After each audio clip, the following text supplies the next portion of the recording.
everyone.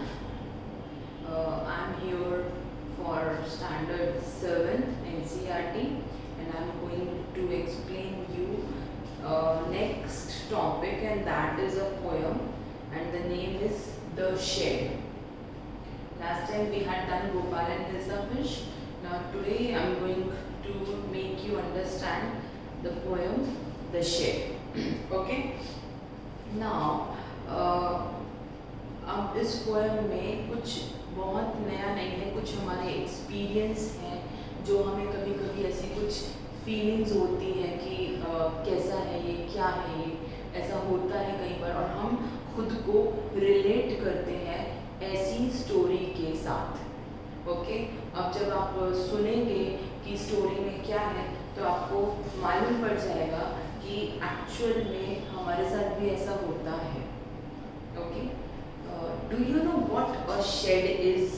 Shade कभी सुना है? शेड नेम, शेड कहाँ होता है? A cow shed, a tool shed, a wood shed, मतलब कि एक शेड मतलब शेड यूज करके हम उस प्लेस को यूज कर सकते हैं रहने लायक, रहने के लिए। ठीक है, अब एनिमल्स के भी शेड होते हैं, हम लोग भी, हमारे भी कभी क्या होता है कि जो घर होता है उसके बाहर अलग से एक छोटा सा शेड होता है, मतलब वहाँ पर एक छोटा सा रूम भी कह सकते हैं, सिर्फ शेड भी डली होती है कि वहाँ पर हम खेलने के लिए भी जा सकते हैं। ठीक है, इट्स अ स्मॉल रूम, हम इसको स्मॉल रूम भी कह सकते हैं, away from the main house. जो मेन हाउस है उससे थोड़ा दूर, मतलब थोड़े डिस्टेंस पे कुछ ही मीटर्स के डिस्टेंस पे एक छोटा सा रूम होता है जहाँ पर हम अपने पुरानी चीज़ें या ऐसी चीज़ें जिनको हम ऑफन यूज़ नहीं करते, या अपना राशन या ऐसे ग्रेन्स वगैरह जो हम पूरे साल के रखते हैं वो वहाँ रख सकते हैं। ठीक है, जो चीज़ें ऑफन यूज़ नहीं होती वो हम वहाँ पर रख देते हैं। ठीक है, for storing or keeping things, animals, tools, vehicles, etc. ये चीज़ें हम वहाँ पे रख सकते हैं। कुछ चीज़ें जो यूज़ नहीं कर सकते हम, एनिमल्स, अगर कोई एनिमल्स को रियर कर रहा है, पाल रहा है, जैसे कि काउस को या हेन्स को। ठीक है, कुछ टूल्स और कुछ व्हीकल्स कभी पुराने हो जाते हैं बट हम उनको सेल नहीं करते, या हमारी उससे कुछ यादें जुड़ी होती है तो हम उनको वहाँ रख देते हैं। ठीक है, okay, now that is okay. Now we are going to read this poem and we'll find out what is there in the poem. Okay, there's a shed at the bottom of our garden. अब जो poet है, poet का name है Frank Flint, अब वो बता रहा है कि हमारे गार्डन के पास, गार्डन में ही एक छोटा सा शेड है, with spiders web hanging across the door. अब वो ऐसा एक्चुअल में होता है कि ना वो रूम जो है ऑफन हम नहीं खोलते, तो जब बहुत दिनों तक वो बंद ही रहता है तो वहाँ पर स्पाइडर्स वेब, स्पाइडर के वो जाल वगैरह, जाले बन जाते हैं। तो वो पोएट जो है डिस्कस कर रहा है कि एक स्पाइडर का वेब वहाँ डोर के आसपास बन गया है। The hinges are rusty and creak in the wind. Hinges मतलब जहाँ से जुड़ा होता है ना डोर, जैसे मान लो ये डोर है तो ऐसे खुलता है, ऐसे और ऐसे, तो इस साइड से जुड़ा हुआ है वो। ठीक है, वहाँ से, तो वहाँ पे hinges होते हैं, जोड़ होते हैं, जो अब इतने टाइम से ना खुलने की वजह से रस्टी हो गए हैं, उन पे जंग लग गया है, और जब हवा चलती है और वो थोड़े हिलते हैं तो क्रीक की आवाज आती है। Okay, When I'm in bed, I lie and I listen. अब जब मैं अंदर अपने रूम में अपने बेड पर लेटा हुआ होता हूँ तो मुझे उसके हिलने की आवाज़ आती है, जो एक्चुअल में जब टीनेजर से जब छोटे बच्चे होते हैं ना तो उनको वो आवाज़ें काफ़ी हॉरर लगती है। Okay, I open that door one day. अब मेरे दिमाग में ये बात आती है कि मैं एक दिन ज़रूर उस डोर को खोलूँगा और चेक करूँगा कि है क्या। ठीक है, क्यूरियोसिटी तो हमको बहुत होती है कि हाँ क्या होगा वहाँ पर, लेकिन हिम्मत नहीं होती कई बार वहाँ जाने की। ठीक है, there's a dusty old window around at the side. अब वहाँ पर एक बहुत ही पुरानी विंडो है और इतने दिनों से ना खुलने की वजह से उस पर बहुत ज़्यादा डस्ट जमा हो गई है with 3 cracked panes of glass. और उसका जो कांच है उस पे क्रैक्स पड़ गए हैं, 3 क्रैक्स आ गए हैं उसके ग्लास पे, उसके कांच पर. Okay, I often think there's someone staring at me.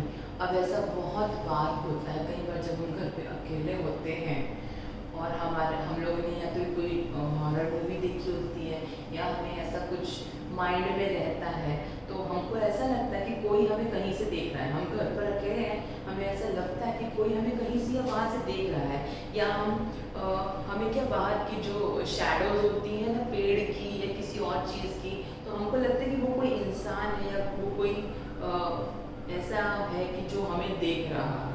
ऐसे हमारे माइंड में होता है, एक्चुअल में नहीं होता. ओके, तो ऐसा मुझे अक्सर लगता है कि वहाँ से कोई मुझे देख रहा है. Each time that I pass I peak through that window one day. जब भी मैं वहाँ से पास होता हूँ मुझे लगता है कि उस रूम की, उस शेड की विंडो से मुझे कोई देख रहा है. अब मेरा दिमाग में ऐसा है कि मैं एक दिन ज़रूर वहाँ झांक कर देखूँगा उस विंडो के थ्रू कि वहाँ पर क्या है. उस विंडो के थ्रू मैं झांक कर ज़रूर देखूँगा कि वहाँ पर क्या है. My brother says there's a ghost in the shed. अब ऐसा होता है ना, हमारे जो सिबलिंग्स होते हैं, हमारे जो भाई बहन होते हैं, उनको पता होता है कि मेरा भाई तो डरता है, अंधेरे से डरता है या अकेले रहने से डरता है, तो हम उस चीज़ का फ़ायदा उठाने लगते हैं. वो लोग क्या करते हैं, वो हमें डराते हैं कि देख वहाँ पर कोई है, कोई तुम्हें देख रहा है, या तुम वहाँ मत जाना कि वो तुम्हें पकड़ लेंगे, वहाँ पर कोई घोस्ट है. ठीक है, तो मेरा भाई अक्सर मुझे ऐसा ही कहता है कि शेड में एक घोस्ट है, एक भूत है. Who hides under the rotten floorboards. और वो घोस्ट जो है, वो भूत कहाँ पर है, जो फ्लोर है ना, जो बहुत पुराना फ्लोर हो चुका है, गंदा हो चुका है, डस्टी है, रॉटन है, उसके नीचे वो भूत छिपे हुए हैं. And if I ever dare to set foot inside, और अगर मैंने कभी ऐसी हिम्मत की कि वहाँ पर कदम रख लिया, तो what will happen? He will jump out and chop off my head. कि वो उससे नीचे ज़मीन से बाहर निकल आएगा और मेरे सिर को धड़ से अलग कर देगा. But I will take a peek one day. मेरा भाई मुझे इतनी बार ऐसा बोलता है, लेकिन फिर भी मुझे ऐसा ज़रूर लगता है कि मैं एक दिन वहाँ जाऊँगा ज़रूर, शेड में जाकर देखूँगा ज़रूर कि क्या है वहाँ. ठीक है, सो एक्चुअली हमारे साथ भी ऐसा होता है, तो शायद आप लोग कनेक्ट कर रहे होंगे कि हाँ, हमारी भी ऐसी इमेजिनेशन रहती है, और ये जो पोएट है उसने करेक्ट इमेजिनेशन ही लिखी है हमारी. I know that there isn't really a ghost. मुझे पता है कि वहाँ एक्चुअल में कोई घोस्ट नहीं है, जैसे कि हम सबको पता होता है कि वहाँ एक्चुअल में कोई घोस्ट नहीं है, फिर भी हम इमेजिन करते रहते हैं और बेकार में डरते रहते हैं. ठीक है, my brother tells lies to keep the shed for his dad. जो मेरा भाई है वो झूठ बोलता है, क्योंकि उसे वहाँ जाना होता है, उसे गेम्स में वहाँ छिपना होता है, तो वो हमेशा मुझसे शेड के बारे में झूठ ही बोलता है. There isn't anyone staring or making strange noises. वहाँ पर ऐसा कोई नहीं है जो मुझे घूर रहा हो या जो कोई अजीब आवाज़ें निकाल रहा हो. ऐसा वहाँ कोई नहीं है, लेकिन फिर भी मेरा ब्रदर ये सब बोलता है. And the spider has been gone from his web. और वहाँ पर स्पाइडर्स के वेब भी नहीं है, वो ख़त्म हो चुके हैं, चले गए हैं, नहीं है वहाँ पर. Since I don't know when, मुझे नहीं पता कि कब से वो वहाँ नहीं है. स्पाइडर के जो वेब हैं वो कब से वहाँ नहीं है, लेकिन नहीं है ये मुझे पता. I'll go into that shed one day soon. मैं एक दिन ज़रूर उस शेड में जाऊँगा और ज़रूर चेक करूँगा. बट नॉट जस्ट येट, लेकिन अभी नहीं. ये तो हमको भी पता है कि अगर हमको ऐसा कुछ लगता है कि कहीं से किसी तरह की फिगर हमें दिखती है या हम कुछ इमेजिन करते हैं, अंदर से मन करता है कि जाकर देखें, चेक करें वहाँ क्या है, लेकिन जब तक हो सकता है हम उस चीज़ को टालते रहते हैं। ऐसे ही हमारे सब्जेक्ट्स के लिए भी होता है। कई लोगों को मैथ्स से बहुत डर लगता है, तो वो क्या कहते हैं, अच्छा आज नहीं कल कर लेंगे, आज नहीं कल कर लेंगे, या परसों कर लेंगे, या शाम को कर लेंगे, अभी नहीं। सबका यही आंसर होता है कि अभी नहीं, करेंगे ज़रूर पर बाद में, और वो बात कभी भी आता नहीं है, बहुत जल्दी कभी नहीं आता। तो सेम वे हम खुद के कितना कनेक्ट कर रहे हैं ना इस पोएम से। सो फ्रैंकलिन ने बहुत ही अच्छी पोएम लिखी है मेरी। Okay, so answer the following question. Page 49 पे some questions are there. Who is the speaker in the poem? Poet, उसका नेम आप लिख सकते हैं. Is she or he afraid or curious or both? क्या वो डरता है या वो क्यूरियस है या वो दोनों चीज़ें हैं? Of course दोनों ही है ना, उसको डर भी लग रहा है पर जाने का भी मन है, जाने का मन है लेकिन अभी नहीं, कल आज ऐसे कर रहा है। अंदर से क्यूरियोसिटी भी है कि वहाँ जाकर वो देखना चाहता है कि एक्चुअल में क्या है वहाँ पर। What is she or he planning to do soon? वो क्या प्लान कर रहा है? वहाँ जाने का प्लान कर रहा है। सो इस पोएम के अंदर 3-4 चीज़ें हैं जो इसमें आप मेन पॉइंट्स अपने आप लिख सकते हो। अब इसका कोई ज़रूरी नहीं है इतने मेन पॉइंट्स लिखना, आप लिख सकते हैं, ठीक है। और ज़रूरी नहीं है कि मेन पॉइंट्स लिखें, इसमें आप कुछ कीवर्ड्स भी लिख सकते हैं, जैसे कि फर्स्ट पैराग्राफ में क्या है, स्पाइडर वेब। अब स्पाइडर वेब से आपको याद आ जाएगा कि हाँ, जो पोएट है वो ये बता रहा था कि स्पाइडर का वेब जो है डोर के आसपास हो चुका है। हिंजेस रस्टी, ऐसा लिख सकते हैं, हिंजेस मतलब जो जोड़ है वो रस्टी हो चुके हैं, and creek in the wind, और हवा चलने पर आवाज़ करते हैं। सो 2-3 वर्ड्स लिखकर भी आपको आइडिया आ जाएगा कि एक्चुअल में पोएम में क्या था।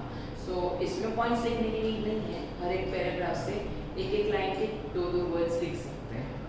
ओके, सो आपको आइडिया आ जाएगा कि पूरी पोएम में क्या है उन कुछ पॉइंट्स को देखकर, ठीक है। और मैंने अभी क्वेश्चन आंसर तो डिस्कस कर ही लिए हैं आपसे। Okay, now enough for this poem. Okay, that's it.